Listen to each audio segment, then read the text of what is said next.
हूँ अब्दुल्ला। हर सुबह जल्दी उठकर अपनी पुरानी साइकिल पर सवार होकर बच्चों को पढ़ाने निकल पड़ता हूँ, पर ये रास्ता कभी आसान नहीं होता। कभी मुझे ऊंचे ऊंचे पहाड़ों पर चढ़ना पड़ता है, तो कभी तपते रेगिस्तान में भेड़िए मेरा पीछा करते हैं, कभी घने जंगलों में अचानक सांप सामने आ जाते हैं, तो कभी आवारा कुत्ते पीछा करने लगते हैं। लेकिन फिर भी मैं कभी रुकता नहीं, क्योंकि मुझे पता है बच्चे मेरा इंतजार कर रहे होते हैं। वो सब बहुत मेहनती हैं, लगन से पढ़ते हैं। इसीलिए रास्ता चाहे जितना भी कठिन क्यों न हो, मुझे कभी थकान महसूस नहीं होती। लेकिन अफसोस, आज के दौर में न तो ज्यादातर शिक्षक अपनी जिम्मेदारी निभाते हैं और न ही छात्र पहले जैसी मेहनत करते हैं। आखिर ऐसा क्यों हो रहा है? वजह है टेक्नोलॉजी के जरूरत से ज्यादा इस्तेमाल, आसान रास्तों की तलाश और सीखने की असली भूख का कम होना। समाधान क्या है? हमें फिर से शिक्षा को एक मिशन की तरह देखना होगा। शिक्षक को सिर्फ नौकरी नहीं, सेवा समझकर पढ़ाना होगा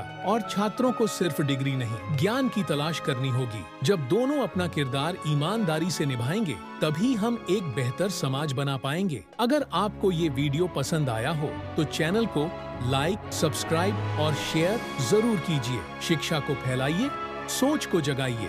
धन्यवाद।